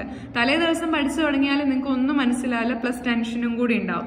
എന്നാൽ അതിന് 2 മാസം മുമ്പ് പഠിച്ചു തുടങ്ങുമ്പോൾ കുറച്ചുകൂടെ റിലാക്സ് ചെയ്തിട്ട് ആ ഒരു സമയത്ത് നിങ്ങളുടെ കയ്യിൽ എന്തൊക്കെ വേണം, എന്തൊക്കെ കാര്യങ്ങൾ നിങ്ങൾ പഠിക്കണം എന്നൊക്കെ പ്രോപ്പറായിട്ട് നിങ്ങൾക്ക് എന്ത് ചെയ്യാൻ പറ്റും, സിസ്റ്റമാറ്റിക് ആയിട്ട് പ്ലാൻ ചെയ്യാൻ പറ്റും. അത് തന്നെയാണ് ഫോർവേഡ് പ്ലാനിങ് എന്ന് പറയുന്നത്. സോ ഡിസിഷൻ മേക്കിങ്ങും ഫോർവേഡ് പ്ലാനിങ്ങും രണ്ടും ഒരേപോലെ ഇമ്പോർട്ടന്റ് ആണ്. സോ ഫോർവേഡ് പ്ലാനിങ് എന്ന് പറയുന്നത് ഫ്യൂച്ചറിലേക്ക് വേണ്ടിയിട്ട് നമ്മൾ പ്ലാൻ ചെയ്യുന്നതിനെയാണ് ഫോർവേഡ് പ്ലാനിങ് എന്ന് പറയുക. ഒരു സ്ഥാപനത്തിൽ ഫോർവേഡ് പ്ലാനിങ് വളരെ ഇമ്പോർട്ടന്റ് ആണ്. ഒരു ഫേമിന് ഫോർവേഡ് പ്ലാൻ ഉണ്ടെങ്കിൽ മാത്രമേ റെസിഷൻ സമയത്ത് എന്ത് ചെയ്യണം, അല്ലെങ്കിൽ നമുക്ക് ഡിപ്രഷൻ വരുമ്പോൾ എന്ത് ചെയ്യണം, പ്രോഫിറ്റ് കുറയുമ്പോൾ എന്ത് ചെയ്യണം, കോസ്റ്റ് കൂടുമ്പോൾ എന്ത് ചെയ്യണം, കസ്റ്റമർ റിലേഷൻഷിപ്പ് എങ്ങനെ കൊണ്ടുപോകണം, കസ്റ്റമറിനെ ഏത് രീതിയിൽ സാറ്റിസ്ഫൈ ചെയ്യാൻ പറ്റണം, ഓരോരോ സീസണിൽ വരുന്ന ഡിമാൻഡുകളെ നമുക്ക് ഏതൊക്കെ രീതിയിൽ മീറ്റ് ചെയ്യാൻ പറ്റണം, റിസോഴ്സുകൾ ഏതൊക്കെ സപ്ലയറിൽ നിന്ന് കുറച്ചുകൂടെ ചീപ്പായിട്ട് നമുക്ക് അവൈലബിൾ ആക്കാൻ സാധിക്കണം. ഇത്രയും കാര്യങ്ങൾ, ഒരുപാട് കാര്യങ്ങളുണ്ട് കേട്ടോ. ഇതൊക്കെ വളരെ ചെറിയ കാര്യങ്ങളാണ്. ഇത് മാത്രമല്ല ഒത്തിരി കാര്യങ്ങൾ നമുക്ക് ബിസിനസ്സിന്റെ സക്സസിന് വേണ്ടിയിട്ട് ഉണ്ടാക്കണമെങ്കിൽ ഫോർവേഡ് പ്ലാനിങ് മസ്റ്റ് ആണ്. So the firm cannot implement the business strategies and tactics successfully എപ്പോ നല്ല രീതിയിൽ ഫോർവേഡ് പ്ലാനിങ് നടന്നിട്ടില്ലെങ്കിൽ. സോ ഫോർവേഡ് പ്ലാനിങ് എന്ന് പറയുന്നത് ഒരു ബിസിനസിന്റെ സക്സസിന് ഏറ്റവും ഇമ്പോർട്ടന്റ് ആയിട്ടുള്ള കാര്യമാണ്. അപ്പൊ ഇത്രയും കാര്യങ്ങളാണ് നമ്മൾ ഈ ഒരു 1 മണിക്കൂറോളം ആവാനാവുന്നു നമ്മളെ ഒരു ക്ലാസ് സ്റ്റാർട്ട് ചെയ്തിട്ട്. അപ്പോൾ നല്ല രീതിയിൽ നിങ്ങൾ ഈ ഒരു കാര്യങ്ങൾ പഠിക്കുകയാണെങ്കിൽ തീർച്ചയായും ഈ ഒരു ചാപ്റ്ററിൽ ഏത് ചോദ്യം വന്നു കഴിഞ്ഞാലും നിങ്ങൾക്ക് എന്ത് ചെയ്യാൻ പറ്റും, വളരെ നല്ല രീതിയിൽ, അതായത് ഒരു പകച്ചയില്ലാതെ ഒരു ടെൻഷനും കൂടാതെ നിങ്ങൾക്ക് ഈ പ്രശ്നങ്ങൾ, ഈ പ്രയാസങ്ങൾ ഒന്നും കൂടാതെ നിങ്ങൾക്ക് എന്ത് ചെയ്യാൻ പറ്റും, ഈ ചോദ്യങ്ങൾക്കൊക്കെ ഉത്തരങ്ങൾ എഴുതാൻ വേണ്ടിയിട്ട് പറ്റും. So don't worry about it. ഇതിൽ ലോങ് എസ്സേ ആയിട്ടൊക്കെ മാനേജറൽ എക്കണോമിക്സ് എന്താണ്, മാനേജറൽ എക്കണോമിക്സിനെ ഡിഫൈൻ ചെയ്യാൻ അതിന്റെ സ്കോപ്പ് കാര്യങ്ങളൊക്കെ ചോദിക്കും. അപ്പൊ നല്ല രീതിയിൽ തന്നെ പഠിക്കുക, മികച്ച രീതിയിൽ മാർക്ക് ഏൺ ചെയ്തെടുക്കാൻ വേണ്ടിയിട്ട് നോക്കാം. അപ്പൊ ഈ ഒരു വീഡിയോ നിങ്ങൾക്ക് ഹെൽപ്ഫുൾ ആയിട്ട് ഫീൽ ചെയ്തിട്ടുണ്ടെങ്കിൽ തീർച്ചയായും ലൈക്ക് ചെയ്ത് സപ്പോർട്ട് ചെയ്യുക. നമ്മുടെ ഈ ഒരു ചാനൽ സബ്സ്ക്രൈബ് ചെയ്യുക. നിങ്ങളുടെ വരും പരീക്ഷകൾക്ക് വേണ്ടിയിട്ടുള്ള ഒത്തിരി വീഡിയോസ് തയ്യാറെടുക്കുകയാണ്. അടുത്തൊരു chapter theory of consumer behaviour ആണ്. നെക്സ്റ്റ് ഒരു വീഡിയോയിൽ നമ്മൾ അതിനെക്കുറിച്ച് സംസാരിക്കുന്നതായിരിക്കും. വീഡിയോനെ കുറിച്ചുള്ള അഭിപ്രായങ്ങൾ തീർച്ചയായും കമന്റ് ചെയ്യുക, ചാനൽ സബ്സ്ക്രൈബ് ചെയ്യാൻ. Thank you so much for your time you've been